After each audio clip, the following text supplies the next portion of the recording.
Banda jail में बंद साबिक रुकने असेंबली मुख्तार अंसारी के बेटे और सुहेल देव भारतीय समाज पार्टी के एमएलए अब्बास अंसारी मुश्किलों में घिरते नजर आ रहे हैं। मुख्तार अंसारी के खिलाफ दर्ज मनी लॉन्ड्रिंग के मामले में अब्बास अंसारी ईडी ने अपने दफ्तर पर बयान दर्ज कराने के लिए उन्हें बुलाया गया था। वो पहुंचे थे। इत्तलात के मुताबिक उन्हें मनी लॉन्ड्रिंग केस में हिरासत में ले लिया गया। आपको बता दें कि अब्बास अंसारी को इससे पहले भी पूछताछ के लिए बुलाया गया था। अब्बास अंसारी से पूछताछ गुज़िश्ता रोज दोपहर शुरू हुई थी, जो देर रात तक जारी रही।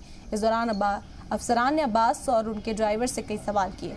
इससे कबल रुकने असेंबली अब्बास अंसारी को ईडी ने 11 अक्टूबर को ही पूछताछ के लिए लुकआउट नोटिस जारी किया था। अब्बास से पूछताछ के बाद ईडी ने उनके ड्राइवर रवि कुमार शर्मा से भी पूछताछ की।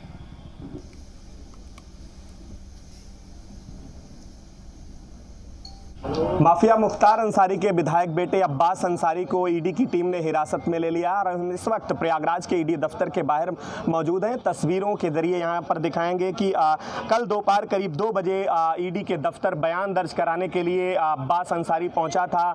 मनी लॉन्ड्रिंग के तहत उसके खिलाफ जो मुकदमे दर्ज हैं उसी मामले में बयान दर्ज करने के लिए पहुंचा था। यहाँ पर पूछताछ किया जाना था उससे।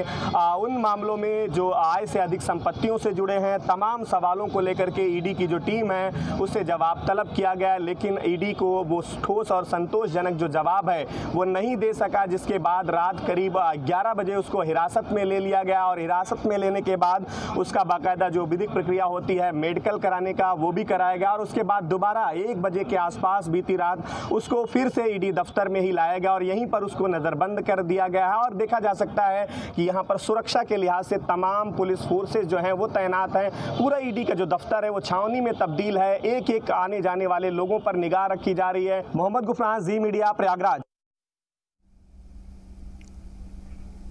तो आपको बता दें कि अब्बास अंसारी को हिरासत में लिया गया। कल दोपहर पूछताछ के लिए ईडी दफ्तर पहुंचे थे, लेकिन ईडी पूछताछ से मुतमईन नजर नहीं आई। जो जवाब अब्बास अंसारी ने दिया उससे मुतमईन नजर नहीं आई, जिसके बाद उन्हें हिरासत में ले लिया गया। यह अहम खबर है।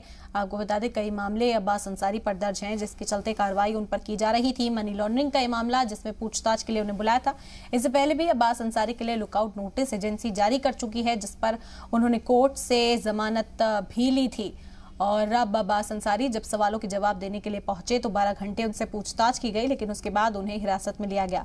उम्मीद यही जाहिर की जा रही है कि उन्हें जल्द ही कोर्ट में पेश भी किया जाएगा और इस मामले में जो तफसीलात हैं वो भी ईडी की ओर से जारी की जाएंगी। फिलहाल अब्बास अंसारी और उनके ड्राइवर से पूछताछ की गई है। आपको बता दें तकरीबन 12 घंटे तक ये पूछताछ चलती रही। दोपहर में ईडी दफ्तर पहुंचे थे अब्बास अंसारी। देर रात तक उनसे पूछताछ की गई और उसके बाद उन्हें हिरासत में ही रख लिया। कहा यही गया कि जो उनके जवाब थे उससे ईडी की टीम मुतमईन नजर नहीं आई और इस मामले में मजीद तफ्तीश करती हुई ईडी की टीम बहुत जल्द नजर आएगी।